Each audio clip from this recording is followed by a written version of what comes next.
Okay. Other questions? Can you Yes. solve problems using 3D Schrödinger equation? Using the 3D Schrödinger equation that we have just started. Okay. So the 3D Schrödinger equation, we have just done some stuff in rectangular coordinates. Mm-hmm. And for that, we have not done very much, but let me just tell you as an exercise. For example, you could take different types of potentials in various directions. Okay, so you may, for example, okay, we looked at the case of a very thin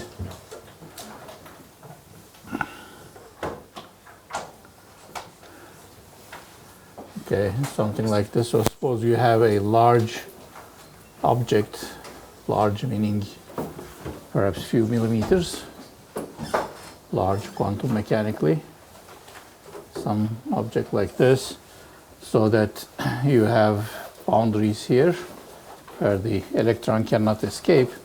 But in this direction, suppose in the z direction, I have a potential. So if I put my zero level for the origin somewhere over here, suppose I have an Hamiltonian which looks like p squared over 2m in all directions plus 1 over 2 k z squared. What will happen? Yes? You cannot see it. Okay, let me write it bigger. Okay, it's just the Hamiltonian of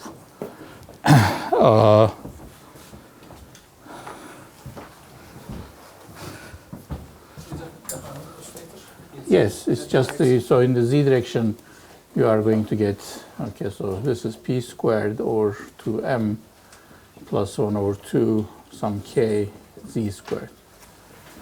Okay, what would happen to the energy levels? Yes? The wave function of the energy eigenstates will be harmonic oscillator eigenstates in z direction and harmonics in x and multiplied with harmonics in x and z, okay. X and y directions. Okay, harmonics meaning sine and cosine functions is in. So and their eigenstates will be so any energy eigenstates can be written as ex plus ey plus ez, and x and z will be in the form of n squared, and let's say nx, yes, and the other will be just 1 over 2 plus n type of. Okay. Yeah, exactly. Okay, so let's not give any more hints so that people who want to do this as an exercise may go over it. Okay, so that's more or less where we are. Okay, we have not really started doing that detailed problems. So in 3 dimensions, the p squared operator is in 3 dimensions, right? Yes, of course. Px squared plus py squared plus pz squared. Okay? So, other stuff. Okay, maybe I'll just do an example which involves these matrix stuff, because I'm getting a lot of questions on that, the Hilbert representation. Okay, so suppose, okay, so suppose I am, so what do we call this example? Of a 3-state system. Okay, so I have a system and I am told that I am interested only in 3 energy states, and the way to describe such a system is to look at the matrix representation of the Hamiltonian. Okay, so the matrix, so this will just be a 3 by 3 matrix. Okay, So that will obviously, a 3 by 3 matrix will have 3 eigenvalues and 3 eigenvectors. So it's, again, quantum mechanics in miniature, if you like. Okay, so those are the parts that we are interested in. So we take a 3 by 3 matrix as an example. So we take a nice, okay, symmetric object. So let me choose something like this. Okay, you have to be careful that it's Hermitian. Otherwise, you'll get complex eigenvalues. Okay, so something like this. Okay. So if you want to put some variety, you can put this. You can make this one I and that one minus I, for example. Okay, just play around with it. Okay, so that's our H. It has to have units of energy, so let's multiply it by epsilon. Okay, there's some constant which has units of energy. That's our H. Now, what can we do with it? Well, whatever we are going to do with it, okay, the first thing we do is find its eigenvalues and eigenvectors, okay? So I'm going to find eigenvalues and eigenvectors.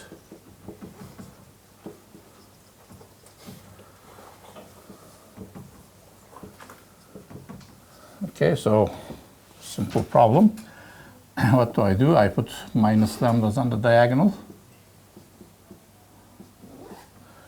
Okay, and I have epsilon, epsilon, and epsilon, epsilon, and 0, 0. Okay, I want the determinant of this to be equal to 0, right? So what is the determinant of this? Minus lambda cubed. Okay, 0, 0, and minus, so plus lambda epsilon squared, right? Please check my algebra. Plus another one is equal to 0, right? Okay, so I can write this as lambda cubed minus what? 2 lambda epsilon squared equals 0. I factor out the lambda. Lambda squared minus 2 epsilon squared is equal to 0. So I have 3 eigenvalues, right? I have a lambda equal to 0 and lambda equals epsilon times plus or minus, okay, bad notation, epsilon, right? So this has 3 eigenvalues. Okay, so I'm going to get in the energy spectrum. So if this is the energy spectrum, I'm going to get an energy level at 0, another energy level at epsilon times square root of 2, and another one minus epsilon over root 2. Okay, so those are the 3 energy levels. Now I want to, yes. And units of epsilon are units, right? Yes. Okay, it has to be. Okay. So what do I do next? I want to find the eigenvectors. So the way to find the eigenvectors, let me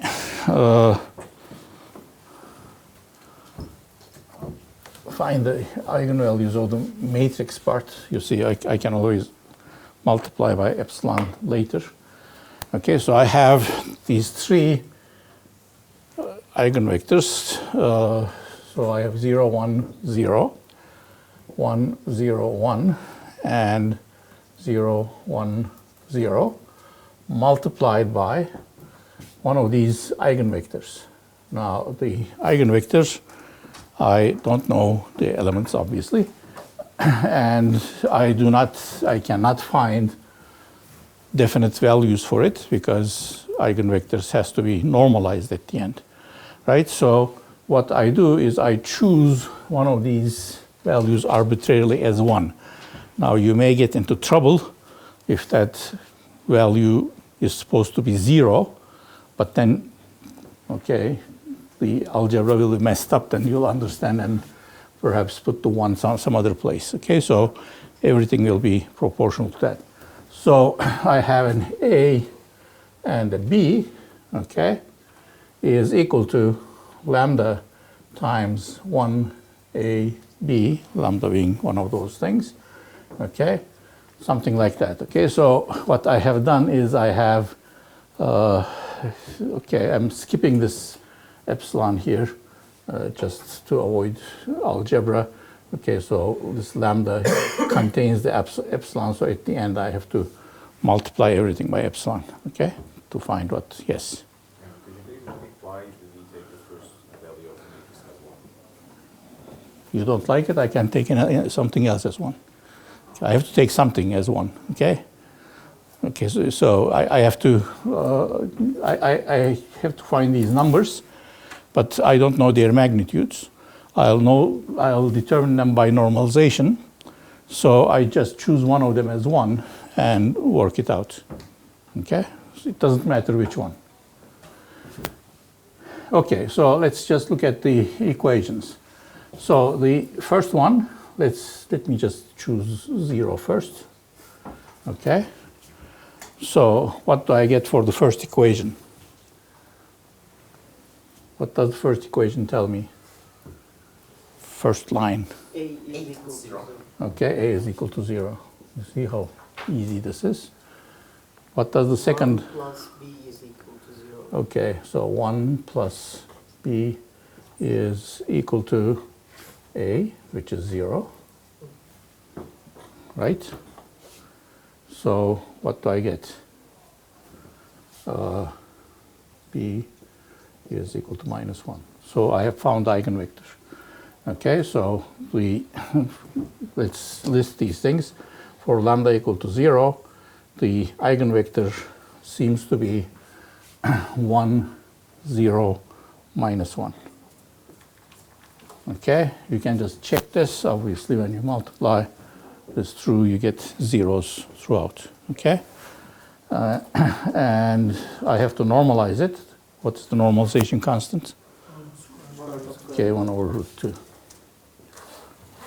Okay, let's look at lambda equal to square root of 2 times epsilon, but okay, well, I'll put it here. Okay, so now I have to redo everything, okay? Okay, I'll be a nice guy and write this. Maybe I'll not be a nice guy. I'll just put root 2 here. Okay, so that's now the equation for the second eigenvalue. Okay? So now I have to correct these equations. So what's the first equation? A equals root 2. Okay, A equals square root of 2. What about the other one? A 1 plus B equals root 2. plus B equals root 2A, which is 2. So B is 1, right? And that's it. We have found it. Okay, so the other eigenvector is 1, root 2, 1. Okay, what's the normalization constant in this case? 1 over 2, right? Okay, you can again check this, just multiply the first line. Obviously, I mean, we derived it, so it has to check, but it's always good to check to make sure that you have not made a mistake. Okay, so let's now go to the next one. So it's going to be minus root 2. So the first one says now A is equal to minus root 2. Second line says 1 plus B is equal to minus root 2 times A, so it's 2. So B is 1 again.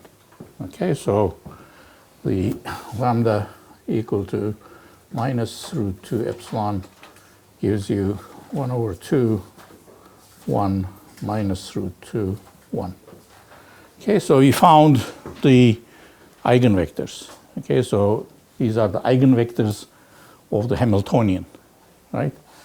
So in Hilbert notation, this thing here is, for example, U1, okay, U2, and U3. So I have these three eigenvectors, right? So H, for example, operating on U1 gives me lambda 1 U1. In fact, H operating on UI, okay, gives me lambda I times UI. Okay, so that's something that we just derived. Okay, so what else can we discuss in relation to this problem? Suppose, yes. Do we need to multiply the eigenvectors by the epsilon? No. You see, you are going to get, okay, so let's just look at that. For the epsilon, okay, if I just put this epsilon here, all that does is it generates an epsilon here. Okay, so I can always cancel them. Okay, so the eigenvectors are independent of the epsilon. Okay, so this is something to keep in mind. It's always easier to work with the numbers and put in the units later. Okay, other questions? Okay, so let's perhaps move on to something else. I don't want to lose my H, so let me continue over here.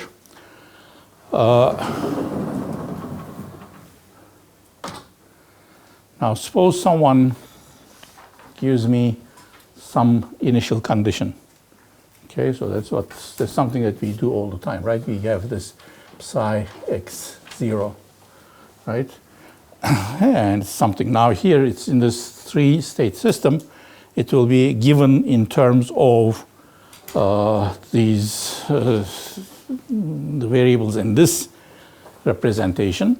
Okay, so let's just choose an arbitrary vector. Okay, so what I'm going to do is I'm going to choose psi, and in matrix representation that's going to correspond to a 3-element vector. Okay, so that's the kit.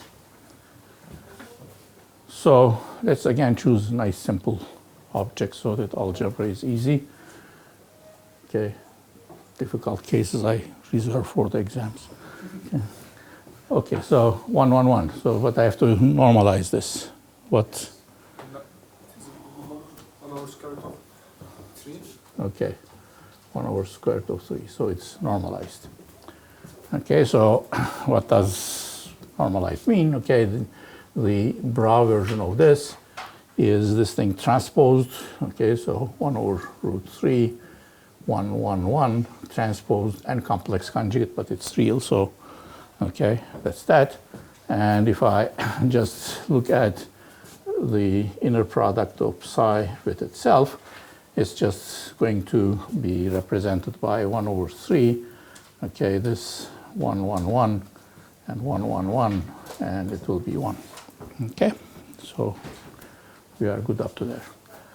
Okay, now I want to expand this psi in terms of these eigenvectors. So how do I do it? We can Yes? take their inner product with psi. Okay, but let's do it more formally. Okay, so suppose I introduce here an identity operator, okay, in terms of these UIs. Okay, so this is now my identity operator, right? Well, actually, the summation is included. So identity times psi is obviously psi. But what this is really now I am expanding this in terms of these UIs. Okay, and this is UI psi. So I take the inner product of each one of these UIs with the psi. Okay, to find out what that is. So let's find out what those things are. So U1 with psi is equal to what? Well, that's my U1. So now I need the bra vector.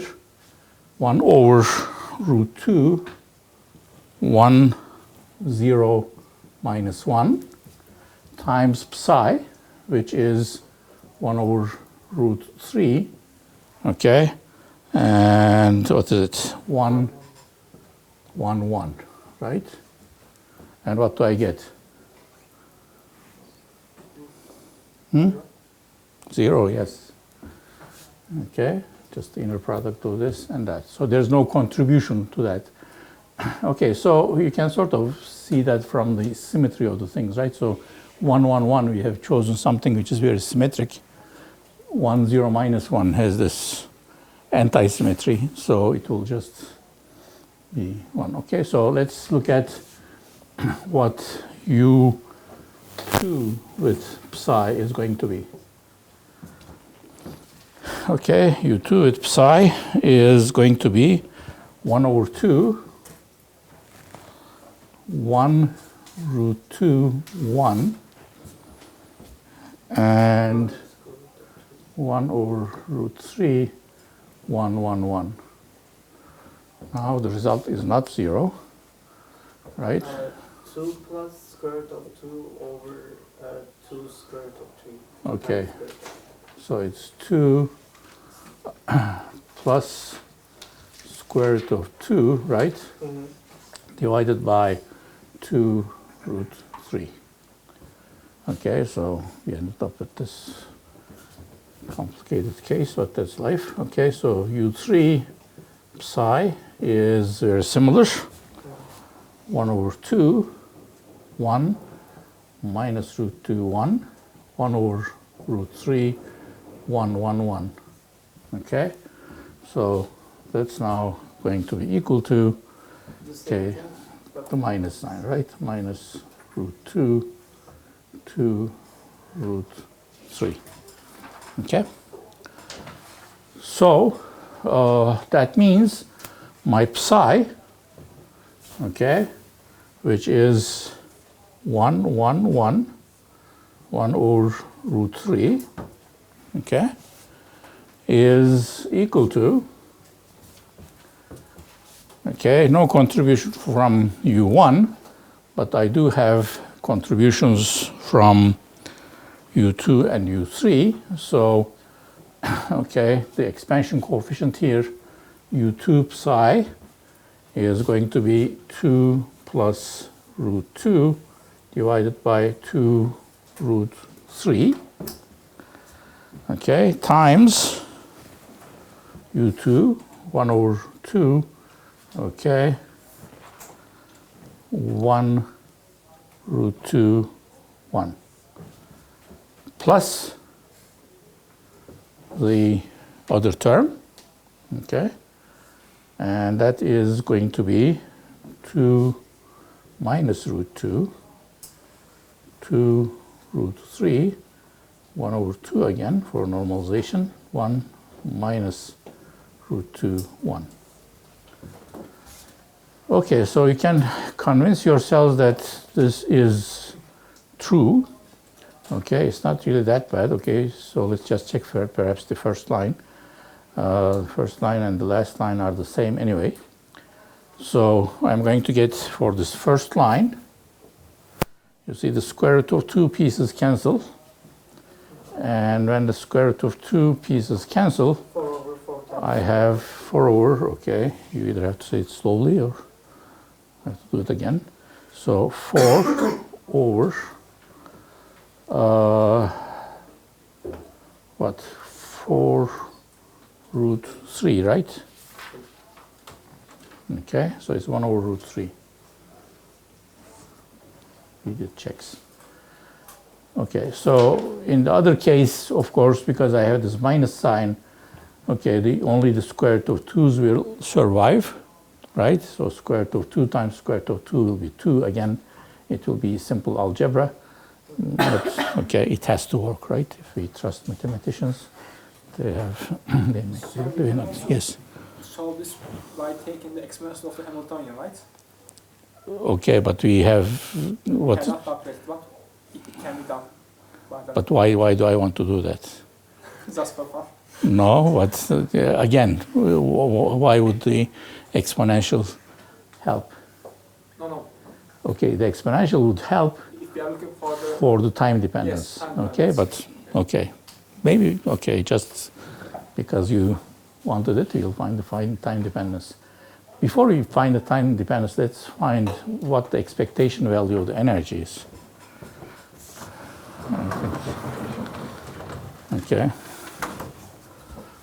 What is H? Expectation value. Well, obviously, this for this psi, H, psi. Okay. So, that's going to be the bra vector 1 over root 3, 1, 1, 1. Okay. H, which disappeared, but we can write it over here. 0, 1, 0, 1, 0, 1, 0, 1, 0. And then the ket vector, 1 over root 3, okay, 1, 1, 1. Right? So it's going to be 1 over 3 epsilon. So if I now form this product, check my algebra, please. 1, 2, 1, and I have 1, 1, 1, right? So I end up with 4 over 3 times epsilon, right? But I could have found the same result from these expansion coefficients, right? Because the expansion coefficients magnitude squared is going to give me the probability, okay, for that state. And if I multiply with by the energy of that state, I should be okay. Okay, so what this is also equal to is the expansion coefficient for the first state, which is going to be U1 psi, magnitude squared, right? This is the probability of finding the particle in state 1. Okay, times its energy, which is 0. So, I'll not even consider it. Then magnitude squared of U2, okay, times the energy of that state, which we decided was square root of 2 times epsilon, plus, okay, magnitude squared, probability of finding the particle in the third state, but now I have to put in minus square root of 2 epsilon, right? So what I have done is I have just added the magnitude squareds of all of these, okay, thank you, all of these probabilities with the corresponding stuff. Okay, so let's just do the algebra, okay. If you don't check my algebra, I have no hope of completing this. Okay, so this is, okay, we have the stuff here. 2 plus root 2. Okay, so it's 2 plus root 2 over 2 square root of 3 squared times square root of 2 times epsilon. Okay? And then the same thing with the minus sign. So minus 2 plus root 2 over 2 square root of 3 square root of 2 epsilon. Minus, thank you. All right, so this is going to be equal to, those squares will give me what? 1 over 3 times 4, right, in the denominator. I'm also going to get an epsilon.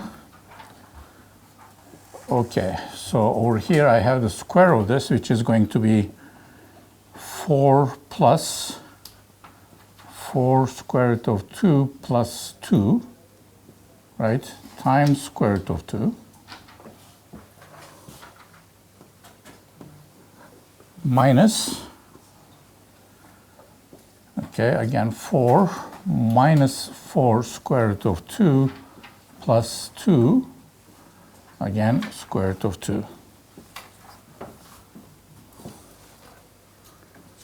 Okay. So there's a plus sign and minus sign, so these things will cancel. And I'm going to have 8, 8, 16. So it's going to be 16 epsilon over 3 times 4. So it's 4 epsilon over 3. Okay, so we got the same result. Either we did the same mistakes again, but this is just a check of what we have done. All right, so now let's do the time dependence.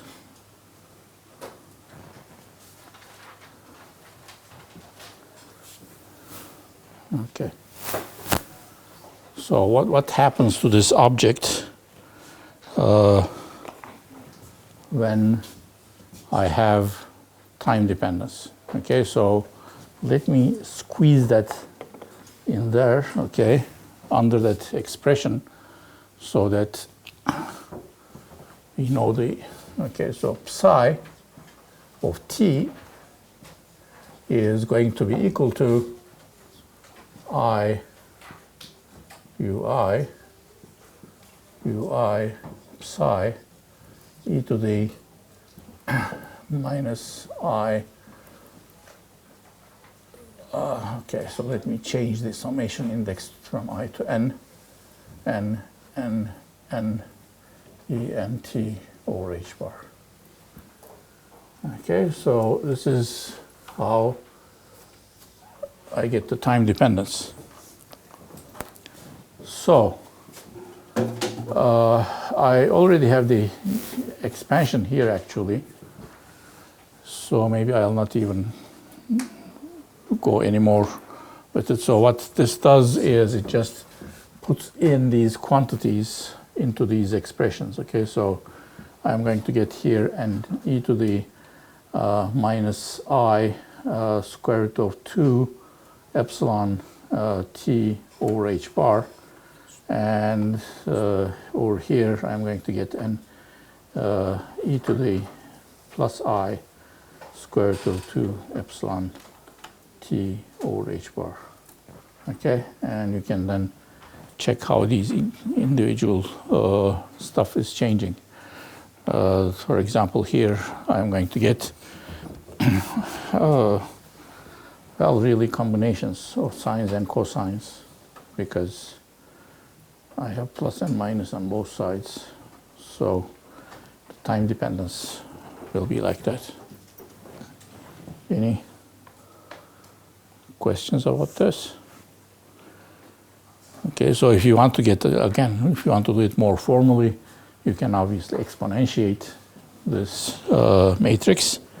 Okay, you could also say that the time dependence, let me just put it over here, so psi of t is going to be e to the minus I h t over h bar times psi 0. But now you need the exponential of the matrix, but you are all experts in that because you have done your homework by Friday. Okay, you did this, so let's not do this for a 3 by 3 matrix. Okay, so that out of the way. Any questions that you want to ask at this point? Yes. We talked about how Gaussian minimizes the uncertainty. Mm-hmm. what is the measurement that minimizes uncertainty in delta T, delta E? Good question. You see, the way to answer that is probably to look at the time-dependent object, right? You are going to need a time dependence, time energy dependence, which will again look like a Gaussian, because the same sort of thing. Okay, so if you see, the time energy uncertainty is not a clean quantum mechanical uncertainty as the momentum position uncertainty, but if you are just looking at the measurement of a frequency, which you cannot really do, okay, that's why this is problematic. You see, you have this e to the I kx minus I omega t entering the equation. So this k is momentum over h bar, and this is energy over h bar. So whatever uncertainty relation you have between p and x will be similar with e and t. The problem is these are nice measurable quantities, x and p, whereas in the energy time uncertainty, this omega is really related to the frequency, because here the uncertainty comes in because you have a wavelength, okay, associated with momentum. So what do? You say, well, okay, let me look at some wave function perhaps which looks like this. Okay, this is something that you came up with on your first exam, right? And now if I ask you what is the wavelength associated with this, well, it's very tempting to say that it's just this. But indeed, that corresponds to a certain amount of wavelength, but it's not precise because this wavelength doesn't extend all the way to infinity. Okay, so you have some uncertainty in the position of the particle, which you could take as this distance, okay, and that will then reflect into that delta x will reflect into what delta p is. Okay, so if you take this as your delta x, your delta k will be okay, approximately 1/2 delta x. Okay, so that if you multiply by h bar, you get delta p. Okay, so delta p is h bar over 2 times delta x. Obviously, these are just approximate.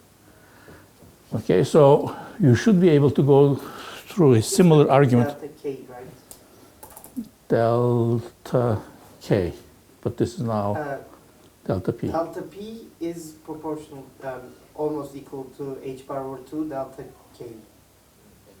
X. No, delta x. Oh, I'm sorry. This is, yeah, okay. So I'm putting in wrong things here. 1 over delta x, right? Okay, now we are okay. Okay, so as delta x becomes larger and larger, you are measuring the momentum more and more precisely. Now, you should be able to go through a similar analysis for this case.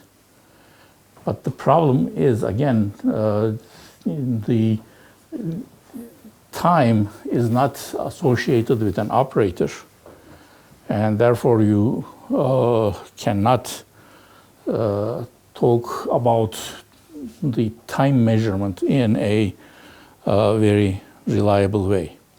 So this is obviously the x-axis. Now let's try to do something like that in the time axis. Okay, so in the time axis, I am trying to measure, say, something like energy. But, okay, so suppose this is our time axis. And then I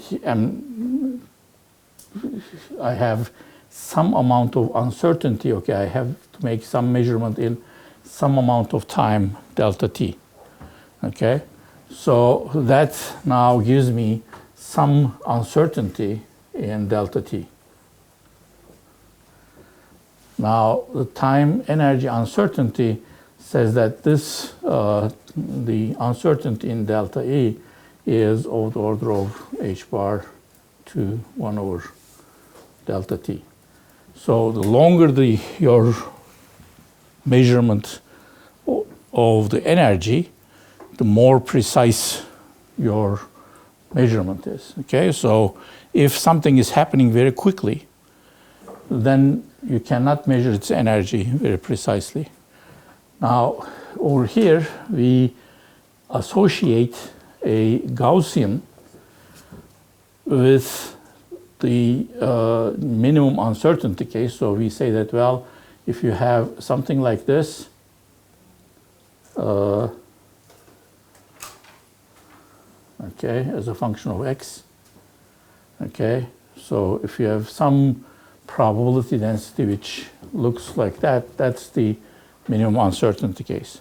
So mathematically, you are going to get something similar here, okay, as a function of time. But now what is this for the minimum uncertainty? So it's something like your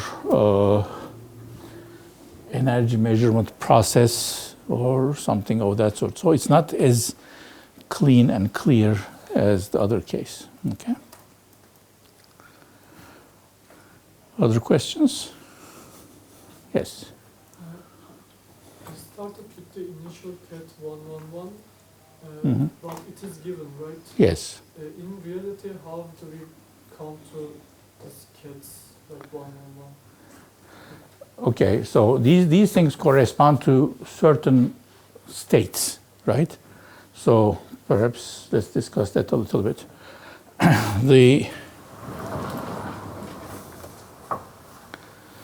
Okay, first of all, if someone, okay, so this is H. What does this H mean? Why do I have this matrix, and what are those elements? Okay, so this H, the operator H, remember, is a sum, let me call them N and M, and M is, I put two identity operators, say, I don't want to say N, A-N, A-N, H, and A-M, A-M. Okay, so these are two identity operators. And this is an equivalent way of writing what H is. Now this H is H and M, but I cannot just say what those elements are and that they define the matrix. I also have to specify what these A-N and A-M are. So this is the matrix elements of H in the, okay, A-N basis. I could have used the eigenfunctions of H to construct it, right? That would be another option. I would say, well, H is equal to N M, okay, UN, UN, H, UM, UM. Okay, so now this H, this object, which actually is going to be diagonal, right? Because H times um is going to give me lambda m, so this is going to be un em um. And because of orthogonality, this is going to be em delta n m. Okay, so these are now matrix elements of H in the UN, okay, basis. So in the question we have solved, H is not in the UN basis, right? Yes, if the matrix is not diagonal, you are not in the basis of the Hamiltonian. So what does this look like?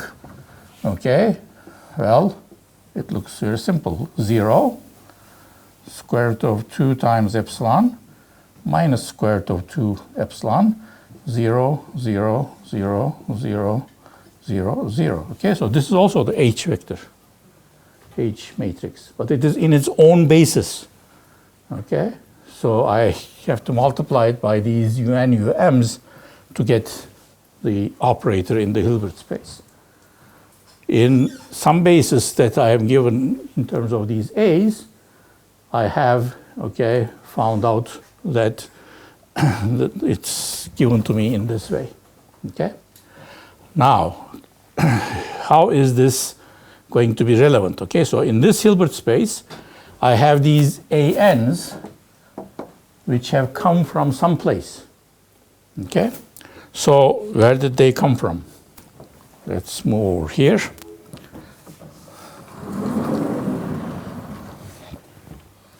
So now I have some other operator. Let's call it A.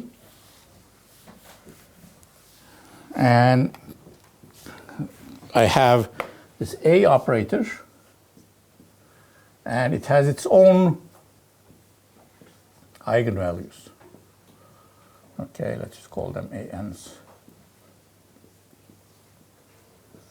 Okay, so these things have their own eigenvalues. So they correspond to measurements of the A object. Okay, so whatever A operator is, it corresponds to a measurement. A, so here comes my wave function. I do a measurement on it. It's a three-dimensional Hilbert space. So I'm going to get three possibilities.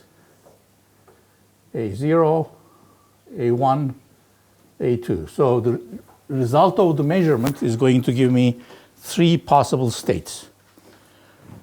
Now, these things are going to give me A0, A1, A2, or 1, 2, 3, doesn't matter. Okay?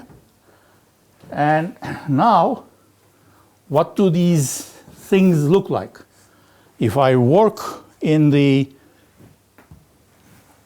representation where A is diagonal, in the basis of ANs, okay, this A obviously, okay, can be written as, okay, AN, AM, AN again, AM,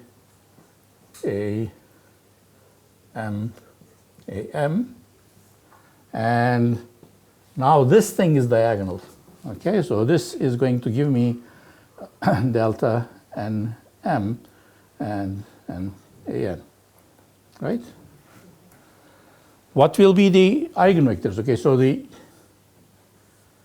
matrix is going to look like A0, A1, A2, 0, 0, 0, 0, 0, 0. Okay? What will its eigenvectors look like? AIs. Hmm? A's. Okay, eigenvalues, how about the eigenvectors?